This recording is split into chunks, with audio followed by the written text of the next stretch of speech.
I got a great question over the break there, the pause. The question was, constructor injection. First of all, we had this REST controller here, and you'll notice that in the controller we have a constructor, and in the constructor we have the bean, the dependency on which we're dependent. That bean is being provided for us by Spring, by the framework, and a lot of people are perhaps accustomed to having to specify that this constructor should be honored and having to specify at AutoWire. Well, that's no longer required. That hasn't been required for a little while, but being 100%, forthright with you, maybe we could have done a better job of publicizing that. So a lot of people don't know that. So that's one thing. If you were wondering why this works, well, it just does. As long as Spring can find a constructor that takes a parameter or a series of parameters that can be resolved by looking for beans in the application context, then it will. This leads nicely to the next discussion point, which is when you're writing code, prefer private fields and prefer constructors. A lot of people ask us about when and where to use which. If you're using Spring and you're going to write code that has dependencies, it's nice to have a recipe that describes those dependencies. This is particularly valuable when you're doing unit testing. So if you have a constructor that says, I need dependencies of type A, B, and C, I don't want to have to look at your private fields to figure that out. I don't want to have to look at your source code to understand that somewhere in the application context, Spring is supposed to have manifested an instance of A, B, and C in order for your code to work. If you're using field injection, I have to do that, right? This becomes harder to test as well. I have to do reflection hacks in my test code to be able to inject mock dependencies. So write code that promotes the testing by using constructors and by using these constructor arguments. You shouldn't have to have setters, and you definitely don't need to have auto-wired private fields. Every time you use field injection, a unit test dies. It's not good. And my colleague, Spring Data Lead Oliver Gerke, wrote a great post a few years ago. Oh yeah. He wrote a great post a few years ago. Wow, this post is it's been out for now 5 years. Look at that. He wrote this post a little while ago called "Why Field Injection is Considered Evil," or Why It's Evil. And if you haven't had a chance to read this, it went viral on Hacker News and all these other places. But anyway, that's neither here nor there. Let's get back to our discussion topic. So we have this REST API. This API is green. All the tests are green. If I were to go to the command line here and compile it, you'd see cd reservation-service maven clean install, right? So I'm going to do a maven clean install, and assuming we haven't somehow broken anything over the break, then everything should be green. Our code would seem to be just about perfect. Look at that, build success. So we have now a working service. So let's build a client, right? It's a very common tactic when you move to the world of microservices to have a blessed client. Now you got to be careful about building a client that is magical, that has too much logic baked in the client, and that relieves the service implementation itself from having to do some of the validation and some sort of the sanity checks that it should do. The client shouldn't be the only way to use REST API. This isn't SOAP. We shouldn't be in that situation where there's only one way to get a correct client for an API. This should be a sort of convenient to use client. It should be a client that does everything you want, but the business logic should live in the service. Now that said, while we don't want our services to be too magical, and we don't want our clients to be too coupled to the services, it's also nice to not have to recreate a Java client each time I want to use a given API. So in organizations, it's common to publish a sort of certified client for a particular API. So if you're on the JVM, you can use this client, for all your different uses of that service. This has the benefit of being an artifact that all members of the organization can trust has been updated, it's been tested, and so on, and we know it works correctly. So let's build a client. We're going to build a client that talks to our service. We'll go back to start.spring.io here. I'm going to use the reservation-service. And we're going to use the Spring Cloud Contract Stub Runner. We'll come back to what that means in a minute. We're going to use Lombok, and we're going to use Spring's web support. We're going to build something called the reservation client, I should say. Okay, reservation client. And also, I'm going to bring in the verifier because I forgot to do that when we set up the last project. So I'll bring that in, and I'll just copy and paste that back into the other project in a moment. All right. So there we are. UA reservation-client.zip. I'm going to open this up in my IDE, and again, doesn't all that matter which ID you're using. Just show of hands. I'm just curious. How many of you are using IntelliJ? Show of hands. Good stuff. Right on. Hot sauce. What about Eclipse? Anybody here using Eclipse? I'm just curious. Good stuff as well. Right on. Awesome. NetBeans. Anybody here using NetBeans? awesome as well. What about Emacs? Where's my Emacs guy? Where's the Emacs guy? It doesn't seem to matter. It doesn't seem to matter which city, country, and continent I go to. It's always the same one guy. The same human being. It's not like the same object identity. I mean, the same human. Every single time. Who uses Emacs? I do. And then he leaves. Presumably to meet me at the next place to troll again. We'll get him. Anyway, we have now a client. I'm going to go back and go to the build and comment out the bits I don't need just yet. And that includes, as I say, the verifier, which I do want for the other service. So forgive me while I rectify some poor setup here from the last, when I generated the first one, okay? So I'm going to copy and paste that, copy and paste this. I'm doing something terrible here, something that you should never ever do, not even when you're all by yourself, all alone at home and nobody's looking. I'm going to copy and paste code. Let's see. Go from here to here. Paste.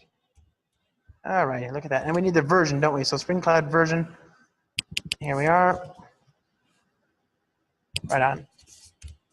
All right, there we are. So there's our reservation service, and there's our reservation client. And the reservation client, as before, we're going to build a test to test our interaction with the service, and we're going to test in particular that our client does the right thing. We're not, we're not interested in building a client that tests anything else. We don't need to test the web tier or the persistence logic. We don't need to test anything, just the client here and its interaction with the service. So let's try that. We're going to build a test. We'll say reservation client test,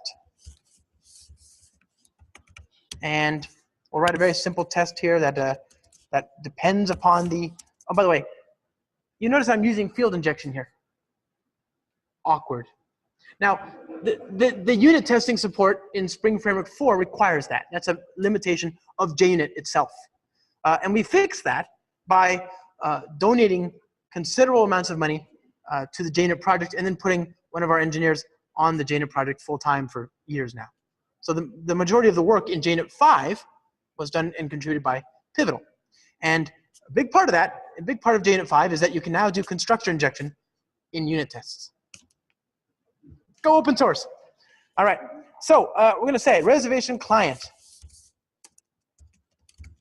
All right, and we're already in trouble. I need to build that type, so I'll say create class reservation client, and we're going to test this. We're going to say at test public void should return all reservations. Okay, and what I want to confirm is that when I call the client, I call the client. I say client dot get all reservations. This is the client side perspective of my REST API, the API that Mario just so elegantly stood up. So I'm going to create this method here, the client-side representation of that.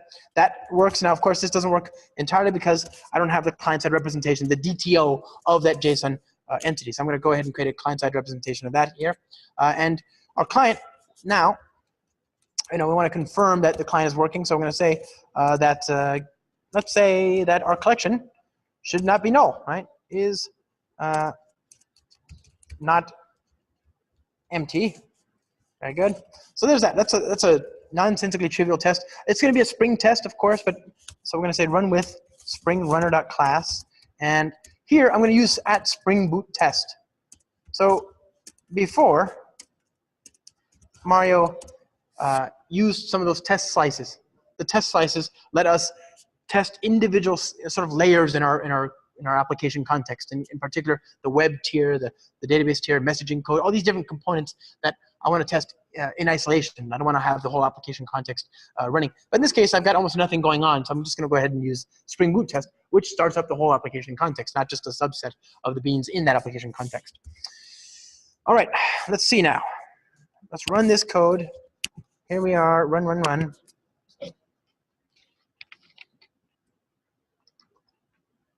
Well, of course, that failed. And there's a number of reasons why. First of all, no such bean of type reservation client.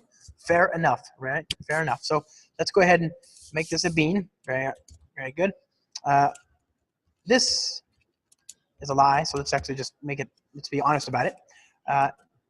Go back to the code again, to the test, we'll run that again. right?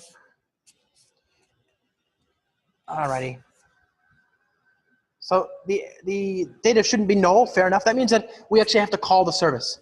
So let's go back to our reservation client here and inject the Spring Framework REST template. The REST template is a HTTP client that you can use to make HTTP calls. It's been in Spring Framework since Spring Framework 3.0 in 2009, early 2009. Right? So the REST template is a workhorse that we can use to make HTTP calls. And in this case, we're going to say this.REST template.exchange HTTP.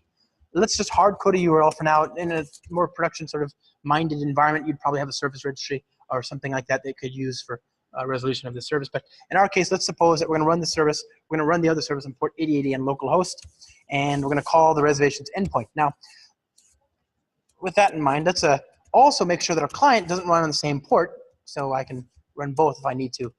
Okay, so 8081. Now, reservations, it's going to be the HTTP endpoint on the HTTP reservations endpoint on localhost 8080. It's going to be an HTTP GET call. There's no body in this request. I'm not going to send a put or post, so I'm going to send null for the third attribute. And then for this fourth attribute, here I specify what data I want back given the JSON that's going to come back from the HTTP response. So I'm going to make an HTTP call to that web service. I'm going to get JSON back. Well, my REST template doesn't know what to do with that yet. It's just going to see a byte array, and it can turn it into a string. It can turn it into a JSON node if I want to. I can say give it to me as a JSON node object here. That's a JSON node.class. I can say give that to me if I want. It's a DOM, document object model like structure that allows me to traverse the tree of the JSON elements if I want. I could ask it for a string. I could say, give me a string back, please. That'd be fine as well. I could say, give it to me as a map. So each key is each JSON attribute is a key in the map, and then each sub JSON document is another map, right? It's a map full of maps. If I wanted to do that, I could do that as well. But what I really want, more than anything in the whole wide world, is to have a collection of reservation.class. And of course, that's not going to work, is it? We're not going to get very far with that, much so I'd like to. And there's a couple of reasons why. First of all, we can't use the syntax. The syntax doesn't work because Java doesn't understand at runtime, there is no generic type signature for instance variables. So there's no way for me to take a type that doesn't already have generic information built into it and add that and retain that at runtime. Put another way, there's no reification of generic information, of generic parameters for instance variables. This is a compromise that the Java language designers had to make when they introduced Java generics in Java 5 more than 10 years ago. We can get around this though, right? We can get around this a couple of different ways. Let's suppose I have a list of string X, right? What I want to do is I want to capture that, what I'd like to do is to capture this idea of a list of string. And as we saw, list of string X or list of string like that won't work. I can get around it though. I can say list of string X equals class X extends array list of string, and I'm creating a parent-child hierarchy there. And if I do that, I can say list of string X equals new X. Now at runtime, using reflection, I can ask that instance variable, what is your generic parameter? And that generic parameter is baked into the parent-child hierarchy, and I can actually arrive at string. So that works. I can take it one step further using a nice feature introduced in Java 1.1, anonymous classes. I can say new array list of string, like that. And at runtime, if I use reflection, T, the generic parameter, is indeed string. I can go, I can do this because that is an anonymous subclass. It's a subclass that's created in situ, right? So if you understand what we're doing here, if you understand this, this terrible design pattern, what I mean is that we can use subtyping to capture at runtime this generic information, and we can capture that, and then you pass it to this REST template. And this is not a novel insight, right? There's a pattern called the super type token pattern that came out more than 10 years ago that lots of different frameworks will use in the same sort of way. In the Spring framework, that pattern is represented by something called the parameterized type reference. I can say I have a collection of reservation ptr equals new parameterized type reference. Now, notice that if I fail to subclass it, it fails to compile. That type is abstract. If I don't subtype it, it won't give me the results I'm expecting here. So I'm going to go ahead and pass that PTR here to the REST template, and that gives me a response entity containing the payload that I want. All right, so I can say return response entity dot get body, where body is a collection of reservations. All right. So there's my HTTP service. There's my HTTP client. All 3 lines, 3 very gnarly lines, but still 3 lines. And now if I run this code, what do we get? And it says no bean of type REST template. Fair enough. So let's go back to our reservation application here. Reservation client application. And I'm going to contribute a bean of type REST template to the Spring application context like so. I'll say return new REST template. And voila, and we'll start the test again, this time with more gusto, because I'm confident that it's going to be fine. Everything's going to work great. It's going to be amazing.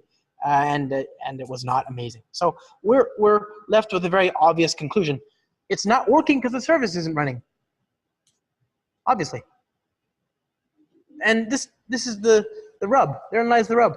When you move to microservices, you do so to gain organizational agility, to shorten the cycle between concept and customer, to go faster. And yet here we are trying to test the simplest of interactions between one component in my system and another, one service and another. And I've now found myself very squarely in the situation of having to do an integration test. The smallest of interactions from one component to another, what would otherwise be a trivial inter-process method invocation, has now become an integration test. This is a bit of a paradox. We go to microservices to get agility, and now I've been somehow, rather ruinously inverted the testing pyramid. You know the testing pyramid. The testing pyramid says that most of your tests should be these fast feedback 80% unit tests, and then the top of the pyramid should be these very slow end-to-end exhaustive, more integration-y tests. Well, here we are. This would in a monolith be just a method invocation. I could test this by mocking out one component from the other, but now I'm trying to call something else over the wire. I've got to have an integration test. And this is just the simplest of services. I don't even have any, we're using H2 here, right? I don't actually have a database or anything else to make this work. It's a bit of an unfortunate situation. So what I want to do is I want to mock out that service, right? I want to mock out that service, and we'll use that. But we've got a number of different ways we could do that. We can mock out the service using wire mock. Right? Wire mock is one option. I think that's the one we're going to pursue. Another option is to use something called the mock REST service server. The mock REST service server in the Spring framework is the mirror image of the mock MVC client.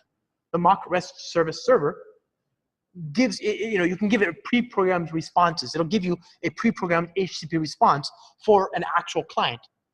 On the service side, we have a mock client for an actual service, right? The mock client and the actual service had in a sort of arranged agreement where, because they're both being produced by the Spring team, we can do the engineering, we can do the work, so that when you make a call with a mock MVC client, we don't actually have to make an HTTP call over the wire. There's no server socket anywhere. There's no bytes being moved across a socket somewhere.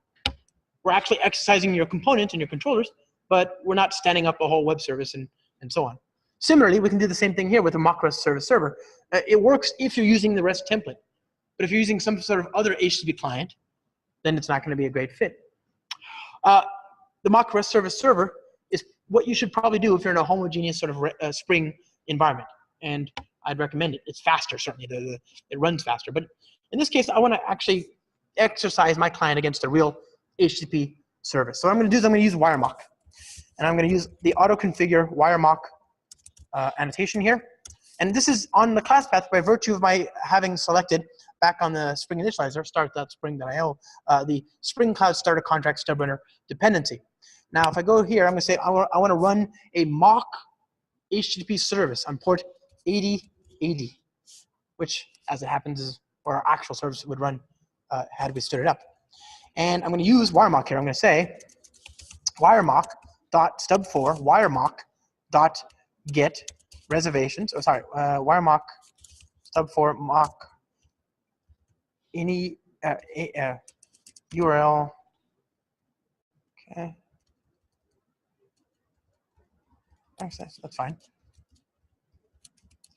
.get, and then this is going to take the URL. So reservations,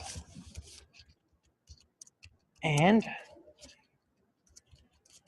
it's going to return wiremock.a response with a status 200, we hope. And the body, we'll come back to that body in a second, but it's going to be some sort of JSON string, we know that.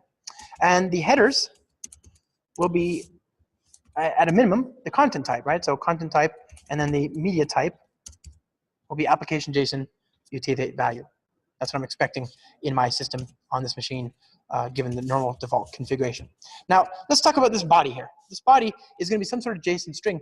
So what I'm going to do is I'm going to go ahead and create some JSON, and I could do that manually. I can actually, right here, right now, use a string and then just write out the JSON if I wanted to. This is much friendlier a process if you're using a language that has some sort of here doc syntax like Kotlin or Groovy or Scala or everything else except for Java, basically. And literally everything in the last 30 years will have this. Literally everything. Even C++ has that feature now. I'm not bitter. I'm just saying.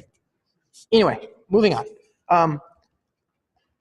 And by the way, I think there was a. Did you all see the was it Brian Getz? He had a great proposal. I think there's actually here doc syntax in the pipeline. So, here's hoping that joke ages terribly. I'm all for that.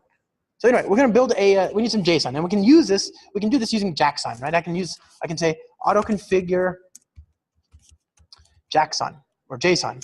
Now this auto configure JSON is, well, you'll have seen this if you use the WebMVC test support here, right? The slice. The WebMVC test itself is auto-configuring WebMVC and the cache support, mockMVC. I don't see JSON here, but I suppose it would have been in here somewhere.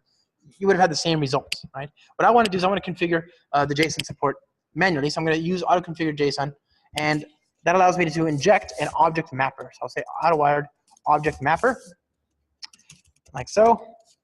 And I can use that here to create some JSON. So to create a string. So string JSON equals this dot object mapper dot write value as a string, and I'm going to create a collection that has some data in it. So new reservation, and of course our reservation doesn't have any data in it. It doesn't have any fields, constructors, or anything. So let's say private long ID private string reservation name ID. We don't need that actually. We do want the lumbuck fits here. So at data at all args constructor at no args constructor. And voila. And now we say 1L Mario, new reservation 2L Josh, very good. And we've got now an exception. Ah, very good point. Okay. Name. Thank you. Yep. So we'll leave that as we got the JSON, and I'm going to pass that in here. Okay. So I've got now this JSON. I've got the test. I want to actually kind of drill into the JSON that comes back just to be sure that everything's working to plan. So I'm going to say assertions, assert that the collection dot stream. Let's just do a simple assert Boolean as Josh equals this dot filter r dot get name dot equals ignore case Josh. All right, and okay, we want the one that has a Boolean response count even. There you go. Should equals 1, right? So I'm now asserting that record is in that response in that collection. So I'm going to say assert true as Josh, and let's see what we get. Let's run this code and see that everything works to plan and goes to plan.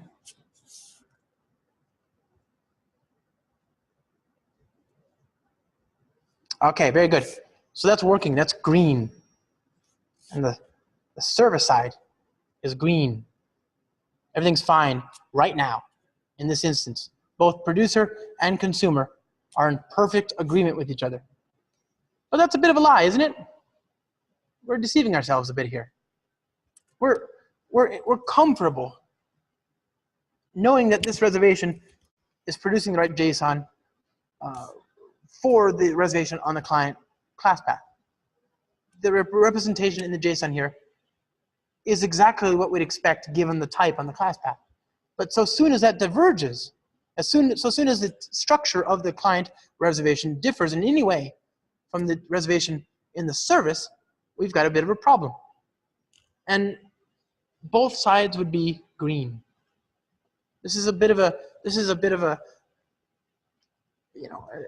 really bad situation to be in. It's the most mischievous kind of bug because both the tests would both be green. Both producer and consumer would be green until we're red in the face. And yet they wouldn't work together. And we would only discover this in production, which is probably not the best place to discover things, PHP. So we need to do better. I want confidence that when I use this client, that I'm actually testing the real service. And I want the convenience of being able to mock out the service, right? This wiremock arrangement here, wiremock is a third-party library, right? It's not something that we created on the Spring Team by any stretch. It is a set of tools. There's a number of different bindings for different languages. Given a JSON structure, you can create an HTTP service that produces responses that are compatible with the description in that JSON structure. And that's what's happening here behind the scenes. This wiremock API is being used to stand up an HTTP API that does, it responds as we pre-program it to.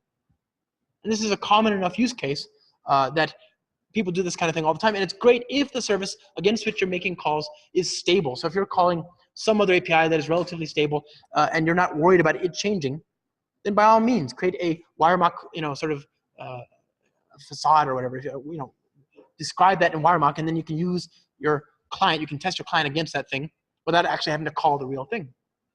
This is also great if you're calling a service that doesn't exist yet. Maybe you're two different teams and you're calling a service that doesn't exist, but you have a good, well-defined upfront specification for what that service should do, right? So basically, there's a large swath of services that fit into this category where you can have confidence that that service is going to be what you expect it to be. This applies to a lot of services, especially those that are outside of your organization, except for Facebook. Definitely not Facebook. You shouldn't give them more than a week to break their API completely incompatibly and break your code. Not more than a week. 5 days at the most. 5 business days. If it's a weekend, it'll break. Definitely don't trust Facebook. But everybody else, basically, that should be okay, right? So, given published API standards, except for Facebook. But for your own organization, where you have hopefully lots of innovation, lots of acceleration, lots of growth, lots of new features being added, the service might very well exceed or go ahead of the client. And you got to be careful that your code isn't going to break as a result of that. So we want the best of both worlds. I want the ability to have a mock service like I do here. I certainly prefer this over having to deploy my whole Cloud Foundry or Kubernetes cluster. That's a joke, right? I'm not going to do that just to be able to test this little interaction, right? I want that confidence, but I also want to know that the client is testing against the real thing, that we're not lying to ourselves, that we're not convinced that things are working just because they're green here, ignoring the real reality of the situation. So what we can do is we can use consumer-driven contracts and consumer-driven contract testing. Consumer-driven contract testing gives us the ability to say, here is the definition of the API. I want to use that definition to certify both the client and the service. So we're going to go back to the service for a moment here. And you saw earlier that I spent a few minutes adding to the class path this Spring Cloud Contract Verifier. This is a artifact that we're going to use in the class path that's going to allow us to write a contract, a definition of the API. And that definition will be turned into a test that exercises our API in very much the same way that our mock MVC client did earlier in that REST controller test that we wrote earlier. So let's go here to our test code. We'll say source test resources contracts. And I'm going to create a contract definition here. I'll say should return all reservations.groovy, right? Now you can do this in a number of different ways. You can use Groovy. You can use YAML now. There's a new support for YAML if you want to create a description that way. But Groovy has there's a nice builder based in Groovy that we can use here. So what I'm going to say is I'm going to say contract.make description should return all reservations. And I'll say that I'm gonna describe a particular request, and I'm gonna describe the expected response. So given a request whose method is HTTP GET and whose URI is /reservations, I'm expecting a response that looks like this. It'll have a status code of 200. It'll have a body of, and we'll come back to this in a second, and it'll have some headers. So the header will be HTTP headers dot content type, media type, application JSON UTF-8 value. So let's look at this body. I can provide a string, certainly, a hard-coded string that I'm expecting to come back from the service. Or I could use, since I know I'm going to be expecting JSON, I can use this convenience in Groovy itself. Groovy has support for map literals. So actually what I've just done here is I've created a map with no keys. I can create another element here, or that's a list, but I can create a map very easily by saying ID 1L reservation, or name rather, equals Mario, ID 2L, name Josh. So I've got a map and a list, literal. And it looks kind of like JSON. It's not JSON. It's close enough for government work. Okay? So now I've got a body that I've pre-programmed this service to provide me. This contract isn't much of a contract just yet, is it though? In order for a contract to be truly valuable and meaningful, it needs to have enforcement. So we need to teach our Maven build here to validate that contract on every single build. And there's equivalent support here for Gradle or for whatever other build tool you're using. I'm going to go here. I'm going to configure the Spring Cloud Contract Maven plugin. So group ID, org, Spring Framework Cloud, artifact ID, Spring Cloud Contract Maven plugin. The version will be 1.2.0.release if memory serves. The extensions will be true. Don't know why that's there. I just know it needs to be there. And then we have a bit of configuration. And this configuration has to do with how the lifecycle of our Spring Cloud Contract plugin will affect our code. This contract is going to be turned into a unit test. We've got one contract here, but you may very well have thousands of contracts. A contract represents your perspective, or rather the client's perspective of your API. It is the thing that you are willing to support in your API. Who should define what the API should do? The users, of course. Don't build APIs in a vacuum. Drive the evolution of those APIs based on what clients expect. And conversely, if you've already got an API out there and it was flawed, and you've got some client that's expecting it to behave in a certain way, however flawed, you can capture that flawed behavior in a contract as well, right? So now, even if you move forward in time and fix things, you can make sure you've got a contract that's capturing the old way to work with that service. If you change your API from version 1 to 2, for example, contracts can capture that as well. So you might have thousands of these contracts. Each time you have a contract, it gets turned into an @test annotated method in a Java class that gets code generated for you at compile time. Think of this Groovy description here as a unit test. You're saying, I'm going to make a GET request to the reservations endpoint on my local application, and I'm expecting the following to come back. That's my unit test. This is the assertion. This is the sort of the setup. Right? Now, let's when we make this request, when we have this compiled or transpiled unit test, it's going to need some setup, right? We saw earlier that Mario had to test he had to mock out the repository, right? So reservation REST controller test. You can see here we had to mock out this repository because Spring wasn't aware of that repository. The test slice only brought in the beans related to the web tier. Everything below that, including the repository and the data access and all that stuff, was mocked out, or it was hidden. So we had to bring it back. This mock bean annotation says, find any bean in the application context of this type, and then turn it into a mock. Replace it with this mock created by Mockito, if it's already there, or if it's not there, contribute it to the application context. Well, this setup, what he did here, this line here, we still need to do that somewhere. So we need to tell Spring Cloud Contract where to find a base class that it can extend, which has this setup work. And you can do this a number of different ways, but for now, let's suppose that we have just one class for all of our different tests. realistic. I don't know. You could choose some of these other options for more varied configurations. But for our purposes, it's fine to have one base class. So I'm going to create a base class here, a base test. I'll say create a new class called base class. And in the base class, let's see, we have this package, com example reservation service dot base class. Now, base class is just that. It's a base class. It's not. It doesn't. Its name doesn't end in test. So JUnit isn't going to try and run this. It's not a test. So we're going to create a base class. It's going to say before, public void before, and we want to have a. We want to do the same thing that Mario did. So we're going to say at mockbean, and we'll inject the reservation repository there, and we're going to say Makito dot when this dot reservation repository dot find all, then return, and the data that we want to return should match the contract, right? So this basically. So I'm going to say new reservation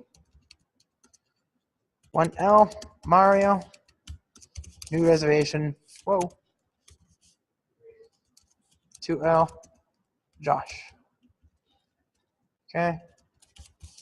Thank you, my fellow mob programmers. All right. So there's our setup logic. Now, the only other thing that we need to do here is behind the scenes, that transpiled test that we're going to get is using the rest assured library, which is a nice third-party library that works with Spring MVC. It works with the dispatcher servlet. It works just like the mock MVC client, but it does a little bit more. And so it's actually behind the scenes just going to do the same sort of thing as the MVC client. But we need to actually initialize that. Well, that's up to us to do. It'd be nice if the framework could do it, but it's up to us to do. And that's fine. So we're going to say rest assured. Whoa. I'm going to say rest assured mock MVC.standalone setup. And what it's going to do is it's going to either stand up all the REST endpoints or just the one that we care about, which is the one represented by the REST controller. So we'll say at autowired private reservation REST controller and this dot reservation REST controller. All right. Now let's see what happens if we compile the code. Reservation service. We're in the producer side. I'll drink some of this. Oh, that's good.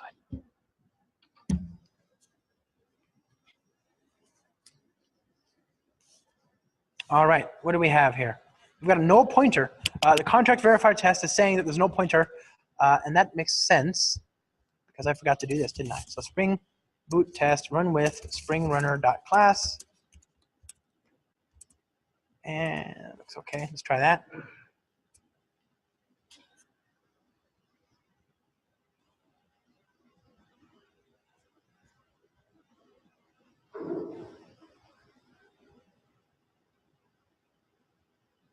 All right, seems to be okay, but let's prove the negative. Let's, change the output here. Mario, okay. Maven clean install.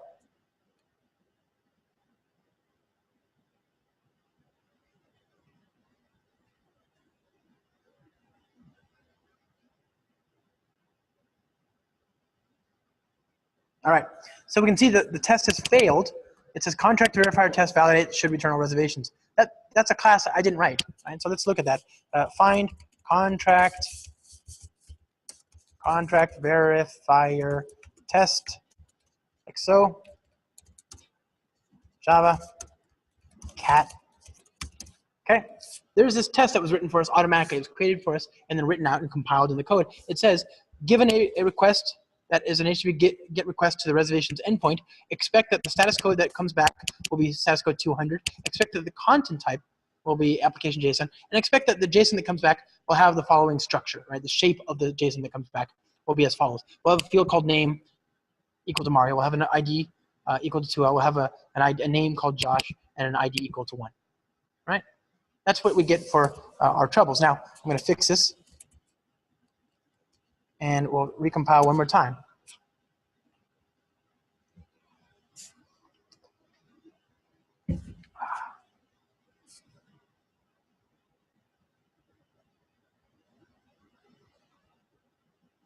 Great, so there's our service. You can see here that the normal things happen. You see a jar has been installed into the local M2 repository. you could do Maven clean deploy and then deploy to Nexus or Artifact or whatever. But in my case, it's just my local M2. So keep that in mind. I'm doing local M2 installation.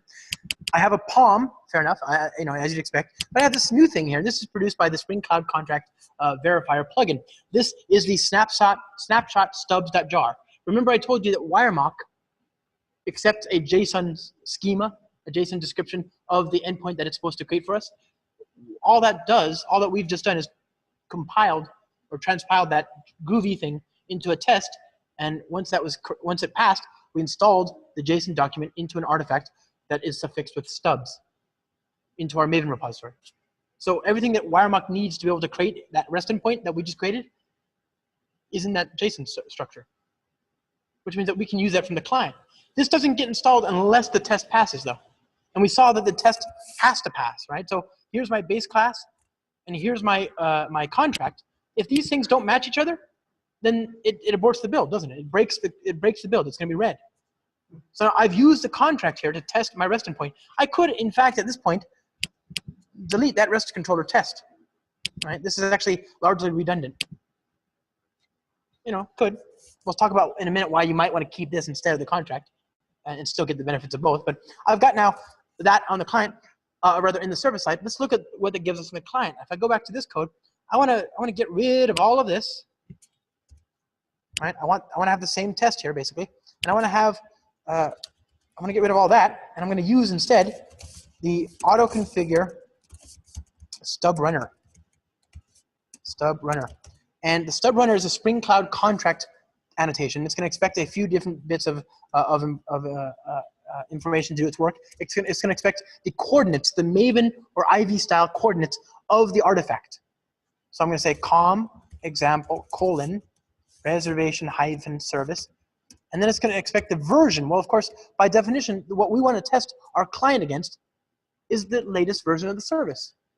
I don't want the stubs for version from 5 years ago. As soon as that build was green for the service, hopefully you're doing continuous integration or continuous deployment. As soon as that was green, I did a git push. It went to the CI environment.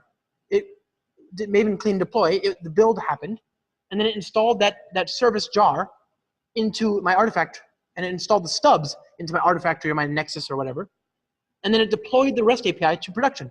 Hopefully it did CF push and it deployed to Cloud Foundry or whatever, right? It's in a cloud environment somewhere.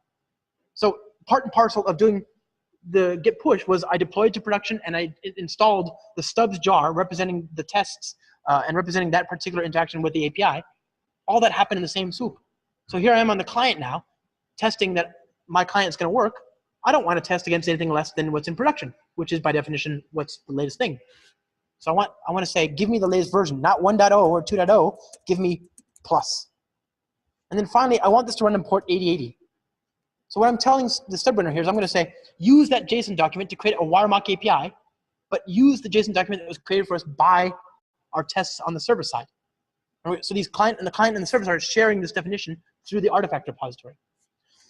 Finally, I'm going to tell it I want to run on I want to use the stub definitions in my local M2.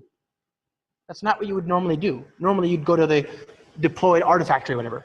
But here I'm doing a demo and I have the same, it's all on the same local machine. So I'm saying work offline equals true. With that done, we're going to prove, or we're going to hopefully see that we get the same results without having to do all this, and it's going to match by definition what we deployed, right? All right, good. So I got rid of all this code. Is that clear that I commented that? Yeah, it's good. The screen is not too saturated. So I've commented that out. I can see, what happened behind the scenes. I can see that WireMock received this request, an HTTP GET request. It produced this JSON strata, this JSON information that came back. And we can see the response that we're expecting and so on. So all that happened in the blink of an eye. Now, the result is that I have one artifact shared between producer and consumer. I get fast feedback. I'm not standing up the whole service at all. This is up and down and lickety split. And I can be sure that my client is working against the reality of the service because I pulled in. This is actually using the Ivy Maven resolver at runtime. Right? I'm actually downloading the jar and then using it to unpack the JSON and then run WireMock. Right? The code that does it for me. Now, there is a use case here there's a couple things to understand about this. First of all, this is REST. We've been using REST this entire time, and a lot of people will say, "Oh, well, you're using REST. That's too coupled. You're too coupled. You should be using messaging. That's less coupled, because it's messaging, and messaging is less coupled.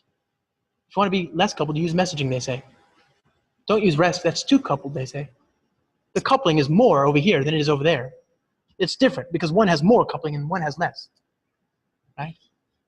They say messaging is the cure to all that ails you. You can be locationally and temporally decoupled. And that's just nonsense, right? If you have a producer and a consumer exchanging or conversing in terms of the contract of a payload, that's your contract. The message payload itself, that's your contract. And if you violate those assumptions, you're going to break your world. So Spring Cloud Contract also supports messaging. You can mock out messaging-based inputs. You can say, I'm expecting a message to come in on a Spring integration channel or Apache Camel, for example, right? And then the message, I can actually have a contract be the thing that drives the production of that message for my tests. So I can say, given a message, I can run this code that tests that message, that does the right thing, right? Another thing to keep in mind here is that here, we've just created, we had a test on the server side. On the server side, we have a test here. And I actually like this style. Actually, I would prefer, I think, I expect a lot of people would prefer, to be able to stay writing this code instead of using the Groovy DSL. I like Groovy, it's fine. But I think a lot of us already have our unit test working like this. And there's a lot to recommend it. There's another thing that is really compelling about this is something called Spring REST Docs. Spring REST Docs is an extension that you can use in the test code.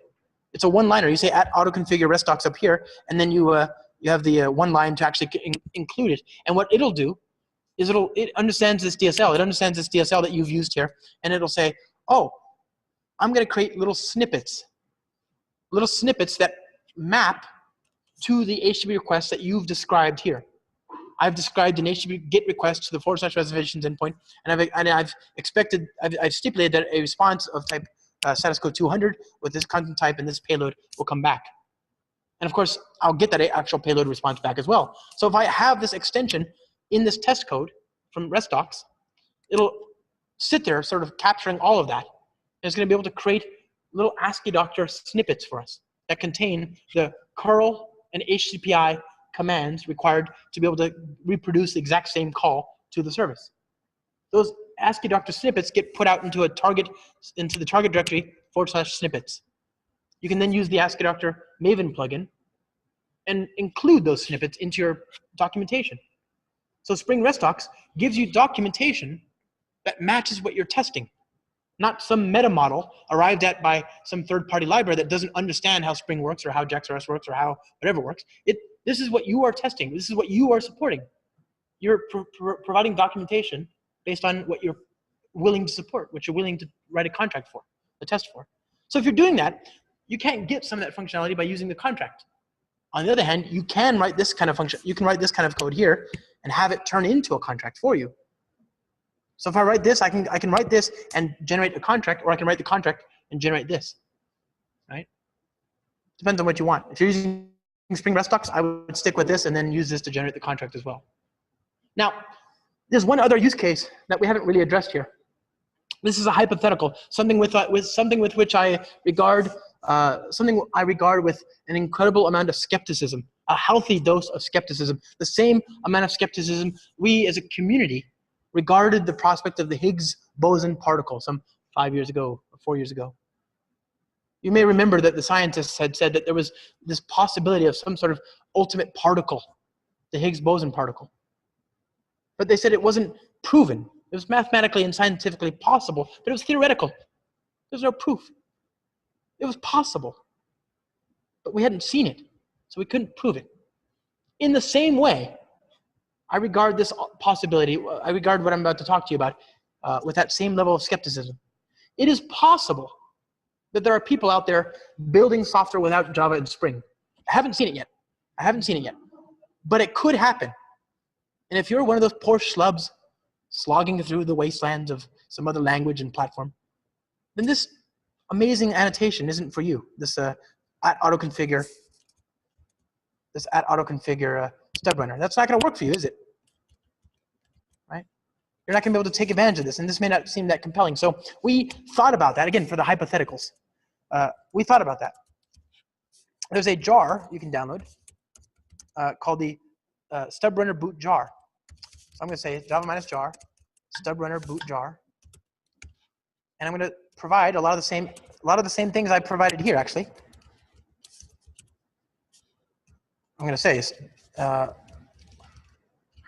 I'll say stub runner jar, stub runner dot IDs equals, right? And I'll say stub runner dot work offline equals true. All right. And what that's going to do is it's going to download the stubs from the artifact repository, or in this case, local M2, and create a Java process that has those mocks. So localhost 8080/reservations. Now this will have every single mock, every single contract that I've got in my little build, my little stubs jar. I can have thousands of them, and it would cost me almost nothing to stand this up. Right? I don't need to deploy my database and my message queue and all that stuff. So if you're trying to build one of those iPhone clients, or you're doing Android or HTML5, you've got two options. You can tell your poor iPhone developer, here's my Cloud Foundry cluster, my Kubernetes cluster. Go ahead and deploy all that, and then you can start writing Xcode, using Objective-C and Swift or whatever. Or you can give them this little jar and the coordinates to the stubs. And they'll have a working API that looks exactly like the real thing that you tested. And then they can write their client code and their, against the real thing. Choice is yours. So it's a hard choice if you're not thinking about it. All right, my friends, we looked at just a number of things that you could do. There's a lot of things that you could do beyond this. So I want to encourage you to dig deeper. There's a lot of code in that Git repository that we showed at the very beginning, Bootiful-testing under github.com/Josh Long. There's also, I did a video. Remember those videos I talked about in the very beginning? Talking on my slide where I spent 25 minutes, 35 minutes talking about myself. There's a video there called Applied Continuous Delivery Live Lessons. It's on the Safari online marketplace. And there, my friend Marcin Grzeziak, he's the lead of Spring Cloud Contract and of Spring Cloud Pipelines. He's our continuous delivery guru. He and I did this video all about continuous delivery, and the code for that is online. So you'll find a lot of other samples here for your own perusal. There you are. CDCT, customer producer testing, etc. You should watch the video, certainly, but there's the code, even if you don't watch the video. All right. Any questions, comment, feedback, tomatoes, ideas? Yes, sir. Okay, so I think I get the idea. Good. I grant you, it's not the easiest thing to wrap your head around.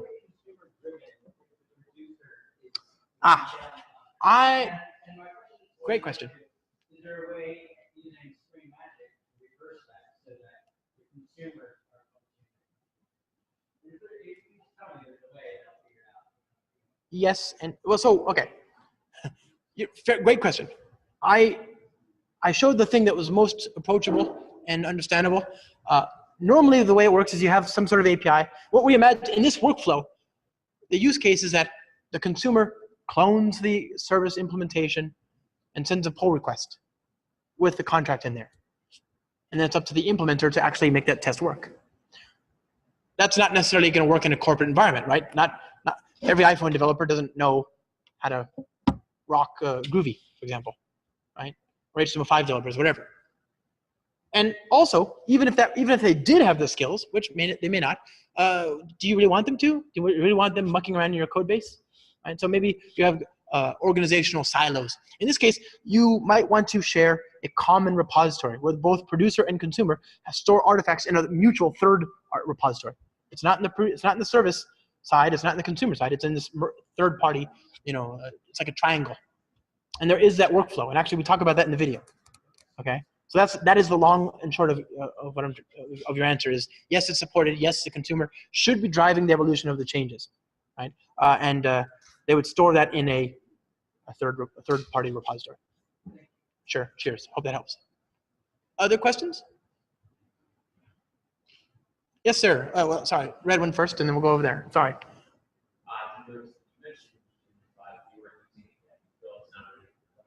No, I just am very lazy, and I don't. It's not automatically supported in Spring Boot. Most people are using JUnit 4, and I mean most people on the planet, you know, like not just in the room. So I just left it where it was going to do the most good. Is as soon as Spring Boot supports that by default, I'll use that. Spring, the support for unit testing in Spring is written by a gentleman named Sam Brennan. He's the lead of Spring testing support, and he's also now the lead of JUnit 5, or JUnit, you know, just JUnit, but qualifier 5, right? And he has made it so that the extensions, the hooks, whatever, to support our component model on top of JUnit, you know, that's written independent of what particular version of JUnit you're working with. So you can use this with JUnit 5 and JUnit 4. It's just not the default configuration. The Spring Boot team will decide that at a later. They're not going to do it right now. We're not switching the whole world to JUnit 5 because it's a backwards incompatible update. Right? So things like rules are a very convenient thing in JUnit. They're gone. They don't exist anymore. So, you know, it'll take a little while. It'll take some time, but it's worth doing. It's just not worth doing in this talk, which is already running late. Thank you. Yeah. Other question, my friend. Sorry.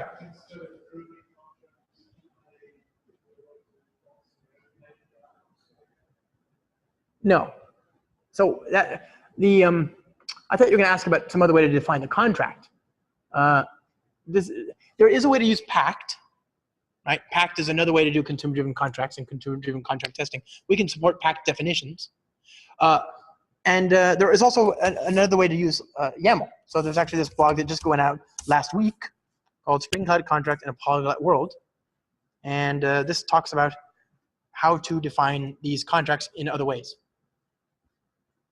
Right, so I encourage you to take a look at that and send a few comments down here. Wow, this is a long blog. I'm tired. Hold on.